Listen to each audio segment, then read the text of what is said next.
everybody. This is Raymond Wallace or Skip Wallace. What should we call you? We were wondering. You can go by Skip. Okay. All right. We got the go-ahead. So you directed and edited, but... The real genius is right here. Yes. I'm going to let you guys just talk about how you came up with the idea, and I can't wait to meet the Fluffet in person. Well, actually, I shouldn't touch him, right? Well, he's foam, so he won't hurt you too much. At your own risk. Yeah. Let's see how it came about. Well, no, it's another one of those film competitions, actually. It rolled up on us.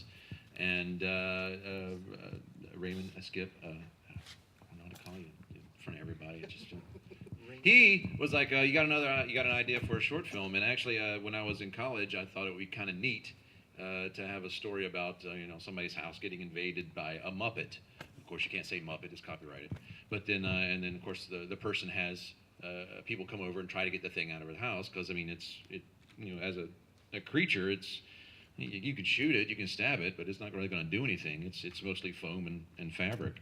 So it's just an idea I had, and we rolled it together, and we had to the prerequisites were it had to have a prop, a hammer, which is where the hammer came in. And it had to have the line, "You're not the boss of me," which is where we got the cry for "You're not the boss of me," and it fit really well. Actually, it was going to be an astral plane investigations episode for stuff we're going to do for Lost Colony, but yeah, we worked it out to this one, and it worked out a lot more freely. So yeah, we met over at Bert and Lou's house, the couple in the movie. That was actually their house. They were kind enough to let us film in it for the three weekends there. Yeah, 2 or 3 weekends. Yeah, we were kind of just taking over their house till like 1 o'clock in the morning, and that's how we got started. That's how we did it. So. Awesome. And I see this guy next to you, next to the Fluffet, and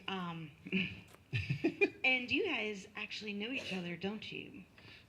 What, the Fluffet in this, or the guy in the red hoodie? The guy in the red hoodie. Yeah, he lives in my house, rent free. So yeah. So if somebody wants to take over for that, that'd be great. But no, that's my son Oliver. He was actually supposed to do the voice of the Fluffet. But I freaked myself out and I quit. Yeah, the pressure got too much to him, so I recorded the voice at the last minute. So I'm sorry, it sounds like a strangled turkey, but that's the best I could do. But yeah, we actually made these Fluffets. We really looked up some puppets online to see how much they would go for. And you can get one relatively cheap, but to do everything we wanted it to do, we figured we might as well just make one.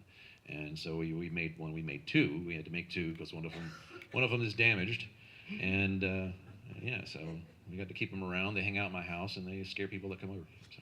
Do you guys scare each other? Like, did you put him in his bed or something? Well, I don't scare him that way. The best way to scare him is to wake him up really early in the morning and tell him he's late for school, and that's the best way to get him. So like this, he's used to stuff like this. Cool. Well, it's awesome to see that a family is bonding over film. Oh yes, yeah, these were a group effort. In fact, my wife Laura up there, I cut out the fabric and everything, but she is the one who put all of these together. So mad props to her. Great job. Oh yeah. So they would be in bits and pieces still if her sewing skills had not come up there. So. That's awesome. So it really was a family project. Oh yeah. But you have other people involved. I know the guy next to you. That's Rob Jenkins and this is Nikki Conley. They did the puppet work on them. We were expecting to just use sticks and whatnot, but it actually got into green screens. You guys want to take over for that one? Yeah. Tell us a little bit about the process. Yeah, so Laura made the actual puppets, and I realized that I was going to need help to manipulate them because it has multiple arms, of course. And so my friend Nikki came in, and we would literally tag team it. One of us would be controlling the mouth and maybe one of the other arms while the other one actually controlled the other arm, or one person would be controlling the mouth and somebody controlling both hands. All of the times that you actually see the puppet running around too, it was actually attached to me. What we would do is, here, you take that. We'd actually take the puppet and have to like safety pin it to my legs like this in the green suit. So that's why it looks all like awkward. It's because it's literally attached to me while we were running around. Skip did an amazing job editing both of us out of it too, because like for real. Because there were a couple of the scenes where I know he had to go scene by scene by scene in order to actually get us out of it because Frame frame by frame by frame. in order to get us out of it, like, especially a lot of the attacking, the attacking scenes, things like that. But yeah, I mean it's definitely a two-person thing because it's more complicated than you'd actually think, like with sock puppet. Yeah, I had some previous puppeteer experience, so they heard that, and that's when he called me in to kind of help out on trying to figure out how exactly are we going to maneuver this thing. We have this awesome puppet. Now we got to learn how to use this awesome puppet. A lot of the stuff we figured out on the fly, like we knew we had to make it run. We said, well, how are we going to make it run? We tried sticks.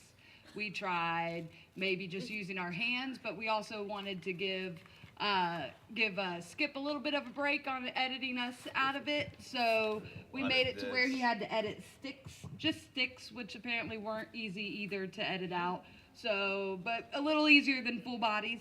But that's when we came up with the idea of safety pinning to the feet. So he would have a puppet safety pinned to his feet while I'm holding on to the arms.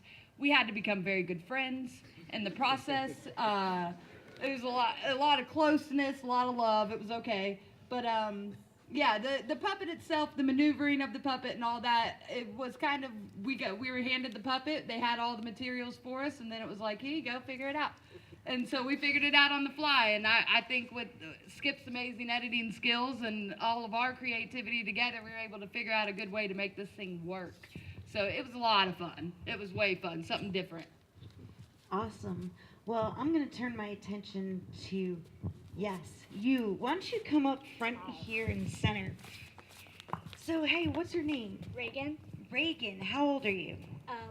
11. 11. Yes. So, is this your first movie appearance? Basically, yes. So, what did you think? Did you like seeing yourself up there? Yes, it was very fun. Yeah, you actually looked much bigger up there than you Yes. do right here. So, how did you get the role in the Fluffet? Well, I volunteered for a Lost Colony ghost tour or whatever, and Stuart was in there, and then he was doing this, and he invited me to try out, and not really try out, be in it. And You auditioned. Sounds more professional if you ask. Oh yeah, there's other people. Just come on. Well, she's so adorable. I mean, Oh yeah. yeah, it's probably an easy catch for you. So, do you know any of these people, like, before Well, the filming? like I said, I had met him from Lost Colony, and you. But otherwise, most of the people I had never seen. Wow. So, what do you think about filming? Do you think you want to try to be in some more movies? Yes, it was very fun. Awesome. What grade are you in? 6th grade. 6th grade. 11 is a good age, I think, to start getting into it. And I'm sure your parents out there somewhere? Yes, my dad's right there. Oh, there he is. Thank you, Dad. She did a great job. I'm sure you're super proud. And I guess we better keep it moving along, but after this, we're going to take you guys out there after the next film. And I know a lot of people out there are going to want to get their picture with you, and you should start getting used to it, I think. Yes. So, moving on down the line there. Makeup. Oh yeah. Tell them about that. You look familiar. Yes, I was just in one of the panels a few minutes ago. Yes, and she did an awesome job. This is Evie. And you are how old? For those of you who missed our awesome costume and makeup panel. I am 16 years old. 16. Yep. And what part of the makeup were you involved with? I was all the gore and the bruises and the blood. That was all my doing. Oh, and the Fluffet hand. When her hand was turning into a Fluffet, that was me as well. Awesome. No bananas this time? No bananas. Nice. So was this the second film? Yes, it was the second film I've done with that. And you just started this yourself like just a couple years ago, and she's self-taught. Yeah, I'm self-taught. I learned off of YouTube 3 years ago and have been doing it since. That's awesome, because that's how you guys learn things these days, Yep. which is pretty cool. So maybe, do you think you guys might work together again sometime soon? Yeah, if we work on another film, definitely. Cool, very cool. Well, thanks again for being here, and you did an awesome job. Of course. And who do we have down there at the end? Our lead actress. Oh, stop. I'm Kelsey Thompson, and I play the Hey, mother. Kelsey. Yes, how are you? Great job. Thank you. So you didn't even know each other. No, never met. Nice. Do you have your own kids? No, ma'am. Really? I have a very angry cat. Okay. Well, I think you pulled off the mother role pretty well. Well, thanks. She's easy to work with, so it worked out well. That's great. Was this your first film? It was, actually. I've never done film before, mostly, well, only stage. So this was a very unique opportunity to start, hopefully, getting a little bit more into film. Yes, yes. Again, we're trying to promote all of you guys because we have great local talent right here, just waiting to be discovered. And what did you think of seeing yourself up there on the big screen? It's fun. Yeah. It's strange and fun all at the same time. So I can't wait for the next time. Actually. Yes. The See, big now screen is fun. it is, and now you're immortal. Oh, don't tell me that. All right. How about you guys out there? Did you have any questions we may not have covered? Yes. So how did you decide on the design for the puppet? Well, I always thought it'd be like the ropier armed Muppets were my favorite. They look spastic, and I thought if you were going to get into a fight with one of those things, it'd be pretty damn fierce. So I wanted something with ropey arms, a big snappy mouth, and actually YouTube, the whole YouTube thing. I went online to see how to make them, and it's actually it's not fairly complicated. The hardest part really is forming a foam skull. And of course you layer your fabric over it like you would just about any other kind of textiles thing. So we got the fur together and Skip wanted it nice and bright and red. I was afraid of the Elmo aspect, but I think it worked out well. And I wanted with large googly eyes, so it's more expressive that way. It looks kind of wild. The teeth I thought were neat because I never really thought about Muppet teeth before, but actually a lot of them have teeth. It's kind of freaky because they're little foam things. But it's actually their teeth are made out of foam, so it looks like fangs, but when it bites down on something, it just collapses. So it's a nice little gimmick. It works out well. Unfortunately, what I didn't know was the whole time we're planning this, and it's like, oh, the one that gets battle damage. We call the battle damage one BD. He gets the bleach thrown on him, and it's this whole gruesome scene where the fur melts and whatnot. The fur is actually not fabric, so when I actually put bleach on it to see what would happen, it got wet. That's it. So yeah, I had to do some battle damage to him with a variety of implements. It got kind of medieval. It got kind of nasty. He caught fire.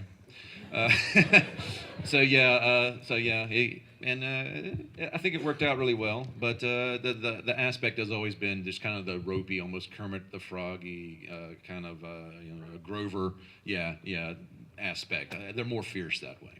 So. For sure. I'm thinking that's a lot of fur, and I'm wondering, is your wife still vacuuming up? Yes, yes. Actually, we joke about it all the time. We find Fluffet hair everywhere. It's all over our clothes. It's at my desk at work. We find it in the cars. It's Evie's had issues with the Fluffet hair sticking around. Evie's had issues. It's still on my front porch. There's like fur on my front porch with the Fluffet. Yeah, I kind of shaved half of them on the back porch, and I think every bird in like a half mile of my house has Fluffet hair in its nest. Nice. Because it's just it's in spider webs. I mean, it's just everywhere. Fluffet. Yeah. So yeah, they shed. Yes. So what was it filmed on, and is there going to be a sequel for maybe the same sort of contest? Well, actually, we have talked heavily about a sequel. In fact, Tim, who did the music, Tim, where are you at? Yeah, Tim's actually he'd like to see us do a prequel. So it's like, oh, there's gonna be a whole Fluffet thing. They're gonna start with late afternoon of the Fluffet, then go to night, and then go to early morning of the Fluffet. You just roll on through the day. So yeah, we're seriously looking at it. Once the show we're in now is done. Hmm? Oh, I got something in mind for you. Yeah, it's going to be completely disturbing, but it's all for you. You can have a lot of fun with it. Just don't grow. Yeah, Yeah. you guys better get on filming that. So, what do you think about a sequel? It sounds really fun. What do you think might happen? Well, as you saw, I guess I start turning into a Fluffet. So I guess like maybe it could be like how I turn into it or something. Like when I'm saying goodbye to my parents or whatever. Or I don't know. That is. Yeah. Well, that's cool. I'm not going to give anything away because I want you to get your butts in the seats so you can see it. So that's actually for what it was filmed. That's not my department. Sony FS5. I actually have a quick question for our actresses. What was the hardest part for you during the production? Was it working with the Fluffet? Was it the nights? Well, actually, in the scene where I'm in the garage behind when he comes in there and says his line, it was really hard not to laugh because he messed up a couple times, and I thought I was gonna burst out laughing, but I didn't, luckily. And also, it was really hard in the first scene I was in. We had to do it like 20 times. Crying, right? Yes. She was crying. She was Yes. kind of a natural at that. It was real tears. It's amazing. Yeah. She'd be doing the line, she'd be crying, she'd be really into it. She's like, oh, I messed that up. All right, we're gonna do it again. And it's just right, it's like a switch, right back into normal. It was cool. Sounds like you're natural. Indeed. Be careful, Dad. I know, right? And Kelsey, what about you? What was the question? What was the hardest part of the production for you? Challenges. Getting kicked Motherhood. by a Fluffet. Yeah, I mean, maybe that's a good one. Being a mother? No, no. I mean, just never having done it before. I mean, the process is completely different than being on stage. Doing the same scene over and over and over and over again, and No, but then even with the puppet itself, the scene where it was on top of me and it gets up and then moves. While they're working with it, I was actually working with it too, up in it and pushing. So I mean, it's very physical when it's this type of show, I suppose. So there was a lot of new things for me to learn, and it was just a good time. I think it's kind of cool that, like, instead of being on stage, you can be like, oh, let me try that again. You can. Well, You only got so much time. Well, welcome to filming, where it Yeah. takes 3 hours to film 1 minute of, like, a regular TV episode, As opposed to 3 months of rehearsal before you get on stage. Right. So it's Yep. just different perspectives of time. That's true. Very true. And pulling late nights after work, which is cool though. They were very, very. Yeah. They worked with me great. I was able to still go home and have my glass of wine and go to bed. Very nice. Any other? Yes. So given the incredible level of special effects that you had to deal with, how long was actual production time? Oh, We actually had to turn around pretty quick. yeah. We did it in 2 weekends. Yeah. You did it in 2 weekends. Yeah. And then Well, I mean, the filming was Well, I done think 2 weekends, pretty it much, was right? like a week, maybe 2 to do editing, if I'm not mistaken, because About we were 2. we were pushing it really close to the deadline. You for the jumped on it contest like we were in. immediately once we started doing our green screen stuff. You just Yeah. started going through frame by frame. We got in half the time for like the time allotted to do the film or something like that. We came in pretty late on it because we were like, well, we should do it. Well, we don't really have time. Well, let's try it in. Well, and then well, we got a script. Let's just let's shoot. Let's do it. Yeah. So yeah, it was 2 weekends of filming, and we started like 9ish. Actually, earlier than that. Well, we had to be there before the sun went down. We had to be there before the sun went But we down. started filming it from 8 to midnight. Yeah, 8 to midnight, filming. Friday, Saturday, and And we Sunday. skipped out on. We skipped We out did on one We skipped out on Sunday. Sunday, Yeah, yeah, we did yeah. Friday, Saturday, and then Friday, Saturday, Sunday. But we knew what we wanted, and I think we filmed it pretty much in sequence. We started here and then worked on that room, and then worked on the next scene, and just knocked it out as we went. So. Very cool. Well, thank you guys so much for being here, and we're going to be following your career. Thanks, you guys, so much. And let you make your way back to your seats.